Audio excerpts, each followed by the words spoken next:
আগামীকাল থেকেই 1 বছরে করতে হবে না রিচার্জ। জিও 3টি নিয়ম বেরার সুখবর। যে কোনো সিম থাকলেই এই ভিডিওটা অবশ্যই দেখতে হবে। 1 বছর করতে হবে না রিচার্জ। কি আপডেট উঠে আসছে, চ্যানেলে ফার্স্ট টাইমে থাকলে চ্যানেলটাকে সাবস্ক্রাইব করে বেল আইকনটা টিপে রাখতে হবে।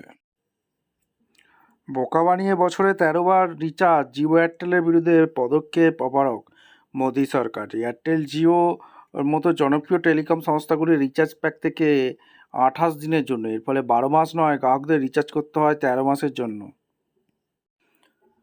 মাসিক মোবাইল রিচার্জ প্ল্যান 30 দিনেরই করতে হবে। দীর্ঘদিন ধরে এই নিয়ে বিতর্ক চলছে সংসদে। এই ইস্যুতে সুর চড়িয়েছেন আপ সাংসদ রাঘব চাড্ডা। তিনি আরও বলেন যে রিচার্জ শেষ হয়ে গেলেই ইনকামিং কল, যেটা ফোন আসা বন্ধ হয়ে যায়, এটা কিন্তু নিয়ে সোচ্চার হয়েছেন তিনি বলেছেন যে 1 বছর নিয়মিত রিচার্জ না করলেও যাতে কল ঢোকে সেই ব্যবস্থা করতে হবে। কিন্তু বেশ কয়েকদিন ধরে এই বিষয়টি নিয়ে প্রায় চুপ থাকছে কেন্দ্র সরকার। এবার অবস্থান স্পষ্ট করলো কেন্দ্র। টেলিকম সংস্থাগুলোর জন্য বিশেষ আর্জি জানানো হবে বলে জানিয়েছেন যোগাযোগ মন্ত্রী জ্যোতিরাদিত্য সিন্ধিয়া। এয়ারটেল জিও ভিএর মতো জনপ্রিয় টেলিকম সংস্থাগুলো রিচার্জ প্যাক থেকে থাকে 28 দিনের জন্য।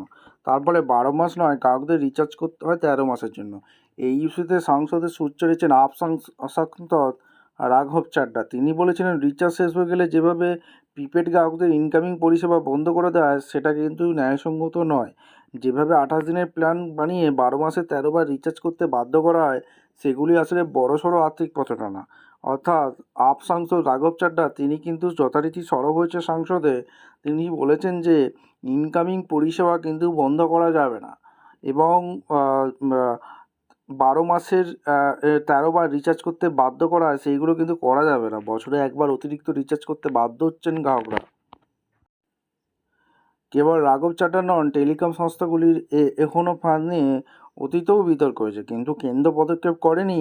তবে এবার বিষয়টি নিয়ে মুখ খুলেছিলেন কেন্দ্রীয় মন্ত্রী। তবে গোটা বিষয়টিতে কেন্দ্র কার্যত আত্মসমর্পণ করে ফেলেছে। জ্যোতিরাদিত্য সিন্ধিয়া বলেন, রিচার্জ প্যাক নিয়ে কেন্দ্র অপারেটরদের কোনো নির্দেশিকা দিতে পারে না। নিজেদের প্যাক কতদিনের জন্য কিভাবে বিক্রি করাবে সেই সিদ্ধান্ত নেওয়ার স্বাধীনতা রয়েছে সংস্থাগুলি। ফলে 30 বা 31 দিনের রিচার্জ প্যাক চালু করতে তাদের নির্দেশ দিতে পারে না সরকার। তবে সিন্ধিয়ার কথায় কেন্দ্র আর্জি জানিয়েছে সংস্থাগুলোর কাছে মোবাইল রিচার্জের মেয়াদ মাত্র 28 দিন হওয়ার ব্যবহারকারীদের যে আর্থিক ক্ষতি হয় তা বিবেচনা করে সরকার টেলিকম কোম্পানিগুলিকে 30 দিনের রিচার্জের প্ল্যান তৈরিতে উৎসাহিত করবে। তিনি জানিয়েছেন অন্তত একটি রিচার্জ প্যাকে যেন 30 দিনের মেয়াদ থাকে সেটা নিশ্চিত করতে নির্দেশ দিয়েছে telecom regulatory authority of India. আর কি বলছে, প্রসঙ্গত সংসদে দাঁড়িয়ে রাঘব চাড্ডা বলেছিলেন রিচার্জের মেয়াদ শেষ হলে কেউ আর ফোন করতে পারে না, এমনকি গুরুত্বপূর্ণ ওটিপি বা জরুরি বার্তাও ফোন পৌঁছায় না, কোনোভাবে তার সঙ্গে যোগাযোগ করা যায় না। জরুরি পরিস্থিতিতে মানুষ কার্যত অসহায় হয়ে পড়েন। এত কিছু পরও কি রিচার্জ প্যাকের চিত্রটা কি বদলাবে? আপনারা অবশ্যই কমেন্ট সেকশনে ব্যক্ত করবেন। এই সুবিধাটা কি হওয়া উচিত? আপনারা অবশ্যই কমেন্টে জানাবেন। দেখা হচ্ছে কোনো পরবর্তী ভিডিও। ধন্যবাদ।